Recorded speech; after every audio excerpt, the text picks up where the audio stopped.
After years of wedded bliss, Nick couldn't take it any longer. Melissa, through no fault of her own, had grown up in a home without cable TV or a VCR. If that last sentence confused you, Google it. This had resulted in her having very little pop culture movie knowledge. In order to right this injustice, the duo will watch and discuss movie after movie until Melissa has caught up with the zeitgeist of her generation. Welcome to their journey. Oh. I don't know what happened to my voice just then. It disappeared on you. I guess it just goes in and out. It's like magic. So, It's a great start. I know, right? Hey, what can I say? Sometimes I come up a little short. Your height's just fine. Oh, well, sometimes. Depends. Do you have any idea? You look rather excited. Are you excited? I'm excited. You're excited, okay. What are we watching? Is it Christmassy? Do you know what we're watching? I'm assuming no. I have no idea. Okay. We are watching a movie called Willow. Willow. Mm-hmm. Okay. Have you ever heard of this movie? Does it have Tom Cruise in it?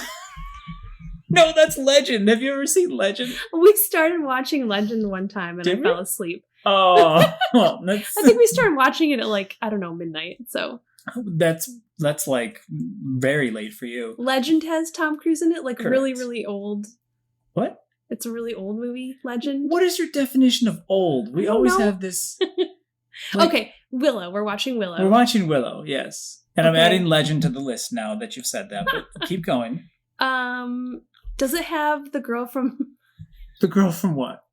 Epamina? Girl from... No, sorry. No, isn't there a girl from Buffy the Vampire Slayer named Willow?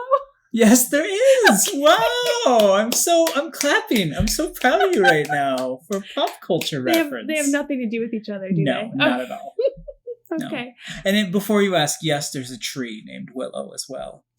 Oh, thank you. Yes. Mm-hmm. Let's name all the Willows. So have you ever heard of this film? No. Okay. You know nothing about this movie? Nothing. Oh man, I was going to be like some preamble, but I do not want to take away a clean slate. Like, yeah. I don't even know. Is it a scary movie? Is it You're that? I have no idea. The irony of this is amazing right now. So many levels I can't wait to get over later. So you have no guess? You have no idea what year this was made then? No Nothing. clue. Nothing. Just blink. Okay. Are you going to guess 1982? I thought it was a Tom Cruise movie. Oh! Also with the girl from Buffy the Vampire Slayer in it. That's what I thought. So that's true. that's all I've got. Okay. How are you feeling now that you're about to watch this movie? You have no idea what it's about. I'm feeling confused. Confused? Yeah. Okay. It's not what I thought it was. All right. Just give me the encapsulation phrase, words, anything. I know you know nothing about it, but you know it's named Willow. So 2 or 3 words to describe the movie. A willow tree in shadow. Okay. All right. Well, let's go see if we can find some willow trees. Yeah, let's go. All right.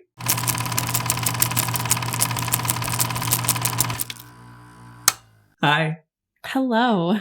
I'm laughing because in my head, I was trying to remember the spell that Willow was casting when he was protecting himself. It was like, Eloi, Eloi. I don't remember it all. But I just words that are not English just started repeating in my head. And that's why I was laughing.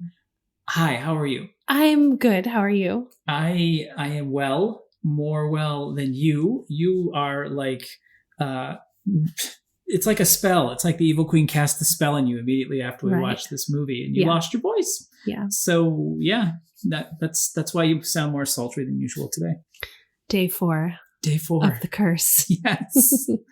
Oh, wow. So we watched Willow. Would you like to give me... You okay? You're how did I not know that Willow existed? How did I not know? A story by George Lucas. Yes. Some of it was done by the Lucas...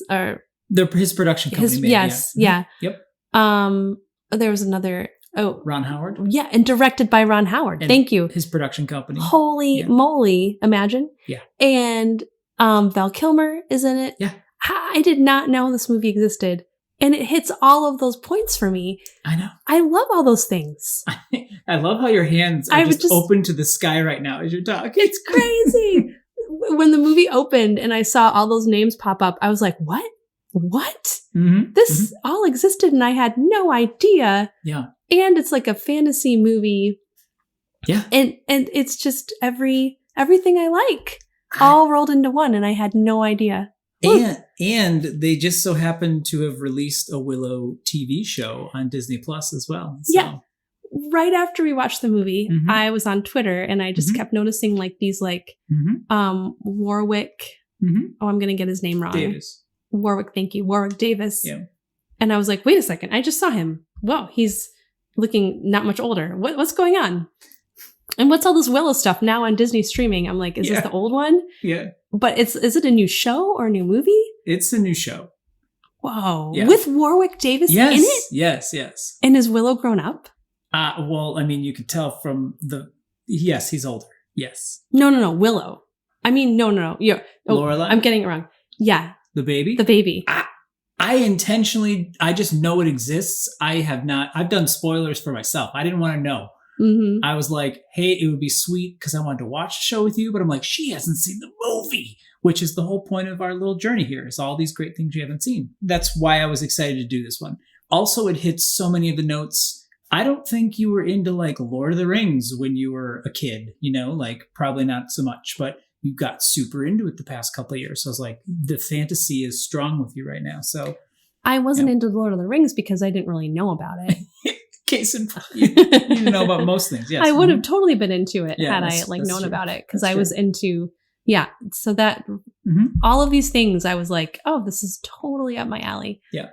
So you want a summary of the movie? Yeah, I was gonna say you gave a summary of the star power. But I'd be delighted. Yes, please. Okay, so it takes place in a fantasy world where there's no electricity, no plumbing, but there's a queen, there's castles, there's knights, and then there's these little people like.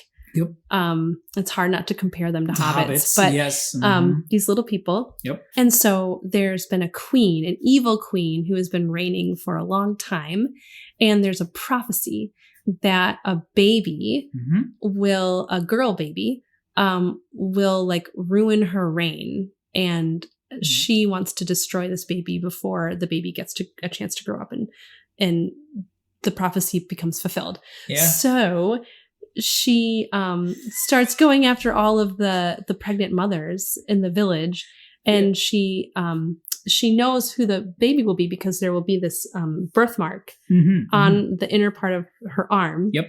A telltale sign that this is like the prophecy baby. Of course. So so she finds the baby, and the mother is like, I think she just gave birth in the dungeon. Yeah, because they wanted her on deck for getting the baby. Right.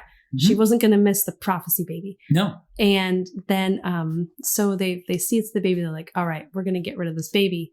But the mother pleads to the nursemaid or the midwife to save the baby. And she does. She goes against like the guards, she like sneaks the baby out and no one suspects her. No one suspects the midwife. She sneaks off with the prophesized baby. And, but before long they catch on to it and they send the dogs after her. And that's when you start to realize like, whoa, this isn't the real world because these are like furry, like warthog they looked dogs. Like wolf/warthog/ like they were really good. The effects on the dogs were good. Yeah. Like I was expecting to be like, oh, I'm waiting for the chintzy part, when I was watching it. And that part held up really well, I think. Yeah. I mean, it was like a frightening sequence too of these dogs like chasing after the woman. Oh yeah. Getting closer and closer. And finally she has nothing left to do but to make a little flotation basket, Moses style. Puts the baby in and sends her off down the river, and then the dogs get her. The part where the dogs get her, like in order to release this in the UK, they had to like cut down that part. They Really? don't show much from what we saw, but they had to like edit that part for, 80s. I've been laughing while you're talking. You're probably wondering why, because I'm imagining George Lucas like reading Lord of the Rings around Christmas time, because like there's a lot of like Lord of the Rings-esque things going on, but then there's also a lot of like biblical things that happen. The prophesied child, and then the royalty that wants to kill them. So then there's the flight, and then they bring in the baby, put it down the water. Yeah. Well, wherever his inspiration came from, it's a great story. Oh yeah. And so to pick up my summary, so then the little baby is discovered by this The cutest children possible. Yeah. They were so cute. They're so cute. It's a village of these people who are all like smaller people, and they're all played by people who are smaller. Yeah. And so they were children of Warwick Davis, who is Willow, and they discover the child, and he reluctantly like takes the child home, and they hide her a little bit until the village has this festival, and it's like a celebration day, and Willow's wife wants to hold on to the baby, and the kids love the baby, but Willow is like, this is trouble. Yeah. And he's really reluctant about all of this, but at the festival the dogs come looking for the baby. So he has to fess up, and they get rid of the dogs, but he has to fess up and say, hey, they were coming after the human baby. Gasp! Oh no! And the village leader, who's also like a magician, wizard, sorcerer. I would call him a magician. Which Willow is aspiring to be. Yeah. But he gets shut down this time. Willow's let's call him a wizard, because Willow's a magician. Magician, we have a friend who's a magician, and they do sleight of hand tricks and things like that. But, wizards do actual like real magic. So yeah, his mentor is the wizard, probably. Yeah. So anyway, Willow, they're like, we need to get this baby back to humans. They have another name for humans. I don't remember what it was. Yeah. I don't remember what it was either. But we need to get this baby back to humans. I need a couple people to do this. And Willow, you're going. And so Willow and this group of guys from his fellowship almost. A fellowship. Hey, stop it. They're selected for a quest. That's true. And they walked. So they're selected for their quest, and their job is just to basically find a human and like say, here, take this human baby. It's one of yours. And then go back home. And they do that. And so they're like, okay, we can go to this, like, there's like this intersection of two like trails where they know that humans go. And so they're like, let's do it. Let's go to that intersection. What also happens to be at the intersection, there's like these cages. Yep. And like people who were probably bad are put in these cages and left to die. Theoretically. And that's where we meet Val Kilmer, who is obviously a bad character who's been left to die in this cage. You know what the crazy part about Val Kilmer is in this movie? What? When I was a kid, he's a really angry person, right? In a lot of the movie, like gruff. And his name, they call him Mad Mardigan. Yeah. But his name is Mad Mardigan. It's not that he's just mad crazy or mad angry. His name is Mad Mardigan. Like when I was a kid, I thought they were just calling him Mad because he was crazy. And then Mardigan was his name. But his name is Mad Mardigan. I actually thought that too. See? Because it's like there's always a pause after the Mad Mardigan. Yeah. I mean, I looked up the spelling of the name and it's no space. Mad Mardigan. That's hilarious. Yeah.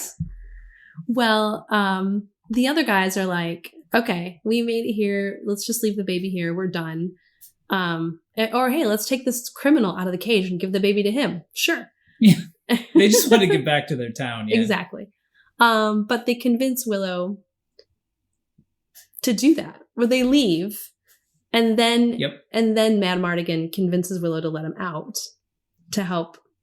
Anyway, Mad Mardigan takes the baby, and he's gone for the baby for like 3 minutes, and the baby gets stolen by Even smaller people. The Brownies. That's what they were called. The Brownies. The humans called the little people peck, I think. Like, and I'm thinking like a bushel and a peck. So yeah, I still can't remember what they called the humans though. But anyway, the Brownies, super tiny. They're like the size of like mice, maybe a little bit bigger, maybe the size of a rat. They're hilarious. They're little really sprites, fun. like or imps. They're just full of craziness. I loved them as a kid and as an adult. They were highly amusing. So anyway, Willow has to help save the baby because the Brownies got it. Yeah. And I'm going to let you take it from there. To get my voice back. I love how curmudgeon-y Willow is. You could Warwick Davis totally had that dad vibe going on throughout a lot of the movie. You know, he's very protective of the baby. He did a great job. So wow, once the Brownies, Willow gets conscripted in, and then they have to. He befriends the Brownies kind of after some conflict, and then from there they go to a pub, and the trail leads to there where Madmartigan is trying to get out of some trouble, and he again he's a free man and he's already getting into trouble in a pub. So yes, he needs to be on the move and fly away and get away. So Willow conscripts him to go help and find the baby, and then there's a chase. Wait, no, they got the baby at some point. Where was the baby? Do you remember where the baby was? Well, the baby was with the Brownies because the Brownies were like, "No, Willow, you need to do this." There was the fairies, and there was the whole scene with the fairies, and Willow got the wand. Yeah. Yes, thank you. Sorry. Okay, so they have the baby. They stumble into the pub. One of the Brownies falls into a mead, which is hilarious, and he acts crazy. And then bad guys come, try to get the baby, and Madmartigan's trying to save his skin. This whole time, the Queen had sent her top henchman and her daughter to get the baby. So they're hunting the baby down as all of this is going on. Yes. And Madmartigan's just running for his life to escape, but then the baby and Willow and the Brownies are there, and he slowly, they get to a point where they're trying to escape, and he just, it's the classic thing. The rogue, he's like the Han Solo character. I mean, George Lucas. He slowly is just in it for himself, but then he starts to get more involved and care and all that stuff. Then, they go to a castle. The castle gets attacked, and it's just Willow and Madmartigan, and they're defending against all these crazy people. And then the baby ends up getting taken, and then they have to rally and go attack the evil queen for a showdown. Yeah, the showdown happens in her castle, on her turf. Yep. In this crazy stone room where they're about to do this ritual with the baby. Yeah. There's an open hole in the ceiling and lightning coming through. Yes. And for some reason, I'm pretty sure George Lucas's kids were watching Thundercats because she was dressed like Mumra, who is the villain in Thundercats. He's a mummy. She has mummy underneath her robes. She has mummy getup for some reason. Yeah, we were wondering what is the purpose of that? Cloak I get, but that. I feel like there was just Saturday morning cartoons, and George just walked through and was like, "What's going on over there?" And the kids were like, "Oh, that's a mummy." Is that your George Lucas voice? Yeah, that's my George Lucas, because it's really interesting.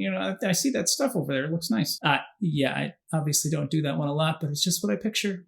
Well, the cool thing is about watching this earlier thing from George Lucas is, I think is artists and writers, they're playing with ideas and ideas to evolve, and so we see some of the early seeds of other stories in this one. Yeah. But I don't think it's a bad thing. I think it's just a part of their exploring ideas and worlds and getting to know how they see these worlds. Oh, yeah. So a lot of these things reminded us of Star Wars, and but because it was earlier ideas. Well, related ideas. I didn't mean anything of what I said as a negative. Yeah. Most art is taking something that's older, even Star Wars. You were looking at myths and Greek mythology, and it's the reason we tell these same stories over and over and over again is because there are things that resonate in them that people can, just relate to. So I don't mean that as a negative. It's funny how things compile like that. What I said wasn't factually true, but it could have very well happened. So anyway, they're at the castle, and it has the most, another scene that had to be like cut in the UK release is the most, when I was a kid, the pig scene was intense. You were thinking, like, when we were watching it, I was like, oh, the girls could totally watch this. But then the pig scene came up, and you were like, this is what I'm worried about. Yeah, I remember, well, we felt that way about Large Marge and Pee-wee's Big Adventure, and the kids thought it was hilarious. Didn't blink an eye. You and I both had seen that when we were kids, or younger. Scarred me. Yes. Large terrifying. Marge scarred me. Yes. So anyway, the pig scene was like a lower level of that for me, because it was super intense. Everybody gets turned into pigs. But you see the transition of their bodies deforming. Yeah. And that's what you were worried about the kids seeing. Oh, yeah. Oh, if they were just magically into cute pigs, yeah, that would be fine. It's more the writhing and pain and then slowly mutating into pigs, the part that's, yeah. But the little brownies when they're little tiny piglets, though, is so cute. It reminded me of another movie that I can't put my... it reminded me of... Lord of the Rings. No, just the human turning into an animal. Twilight. Sorry to bother you. Oh, yeah. The horses. Mm-hmm. Oh my gosh. Yeah. That was like, so in that movie, it was really traumatic. Yeah. That movie haunts me too. Yeah. Most movies do. But this movie, like, because the effects are kind of older and don't hold up as well, I'm just saying it. I can say the Val Kilmer with his pig tusks coming out, that image is burned in my memory. It is just, I've seen it right now, clear as day. It's been in my head ever since I saw it as a kid. Oh no.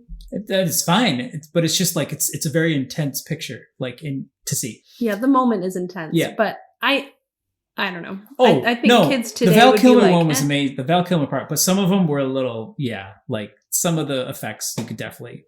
There was like a half man, half pig one where it doesn't age quite as well. No, a lot of the special effects didn't age quite as well. Well, the thing I'm talking about though, where Val Kilmer is like has the tusks, that totally reminds me of the Uruk-hai. When they're coming out, Saruman in the Lord of the Rings, where Saruman is like, they like cut them out of the sacks, the amniotic sacs, and the Uruk-hai come out, and they have those big tusks, and they're like, like that. It reminded me of that. So I was slightly joking, but not joking when I said Lord of the Rings, because that's what it reminds me of. Interesting. I also have seen a lot of movies where human beings transform into other things, like werewolf movies and things like that. But usually you're turned into these powerful creatures, not a pig. So it's a different angle.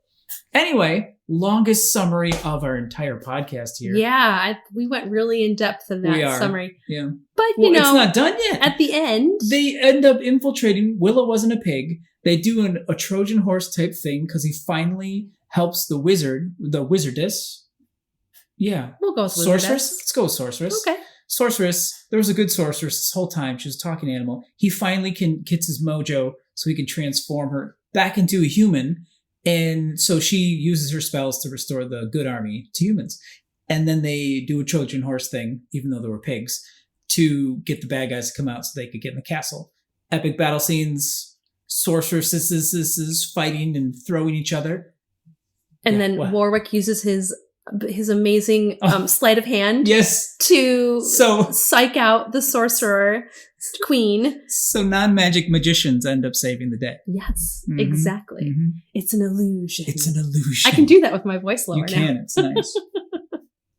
So then the baby. So in this whole process, Mad Mardigan and the daughter of the queen. It's Mad Mardigan.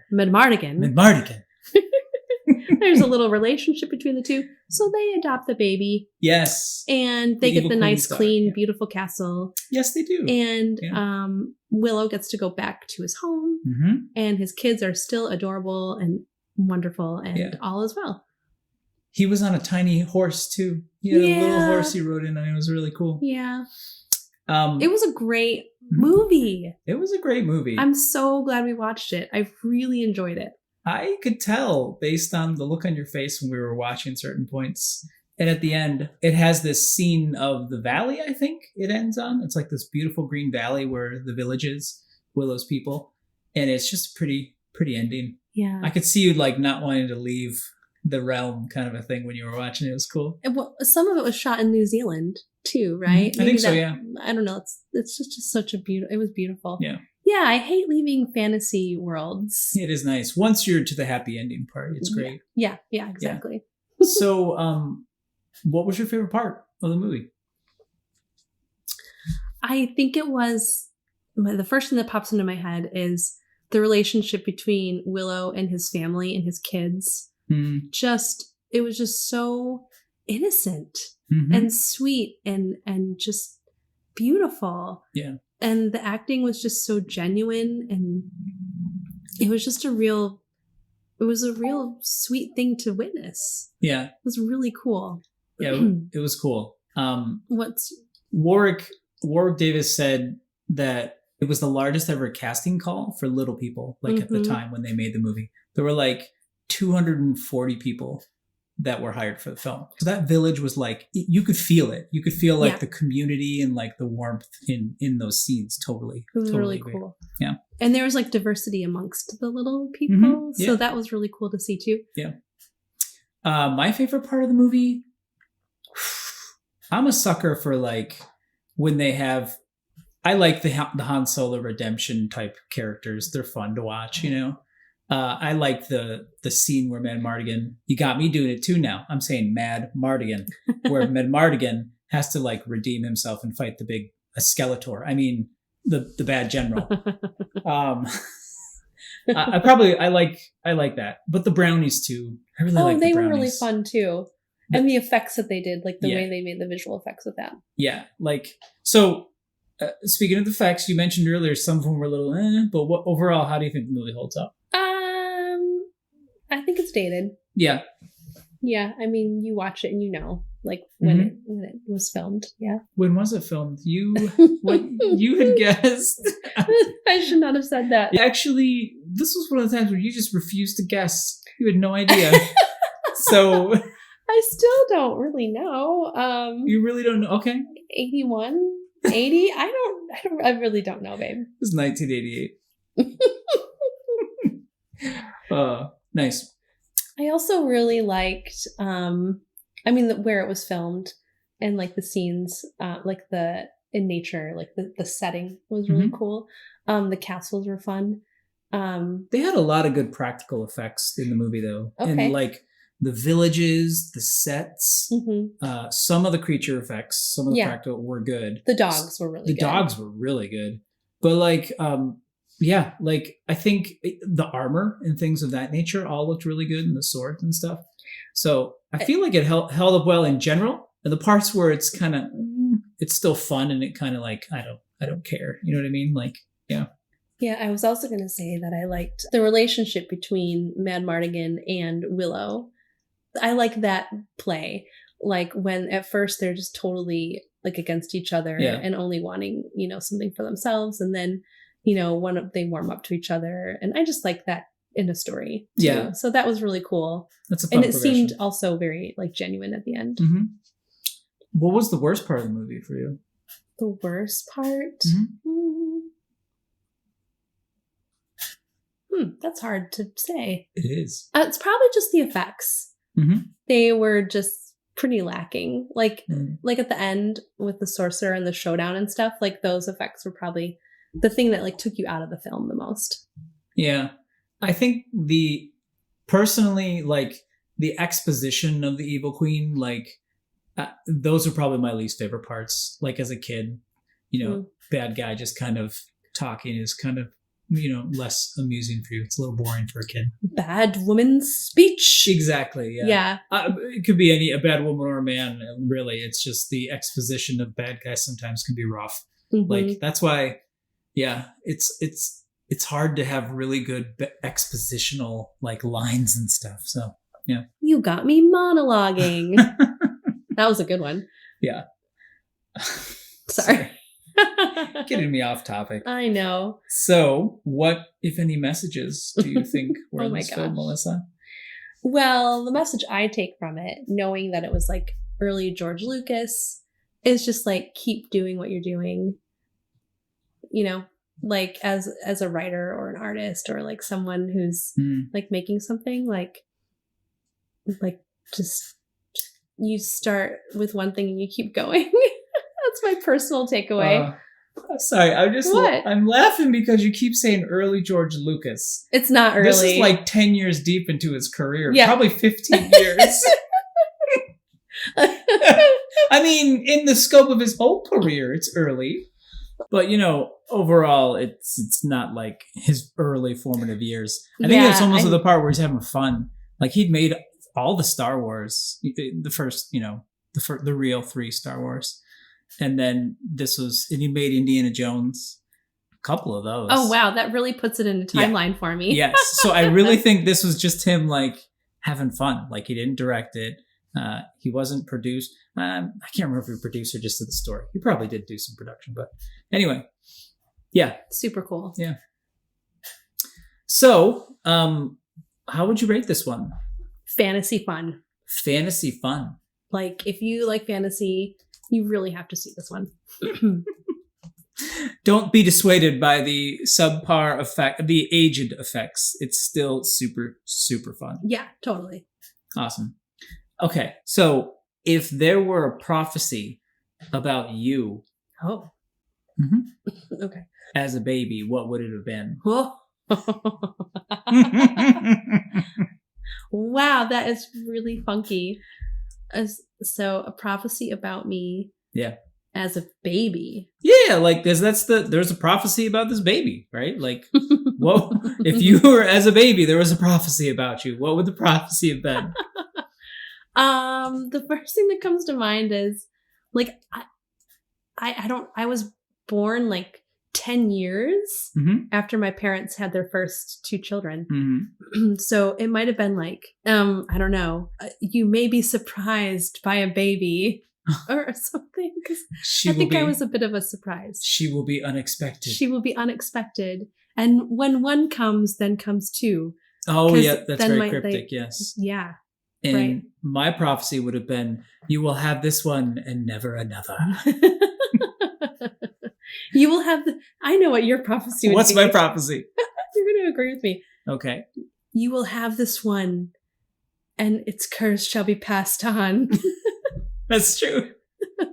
Are you referencing my mother's famous, I hope your children are exactly like you? Yes. When they're growing up. Yes.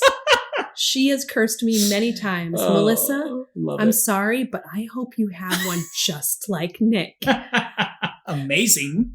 She meant amazing. She forgot that word. She like never said it afterwards. We're just very dramatic in my family. She was just being surprised. Dramatic. Yes, I know. Wow. Okay. Any parting thoughts before we abracadabra out of here? Oh, this movie was so cool. And now like I didn't want to spoil anything like with the new Willow stuff, but now I'm going to totally dive into that and see what that's all about. Yeah, I know. Yes. Let's go check that out. Okay, great. Bye. Bye. You're not warriors. You're pigs. You're all pigs.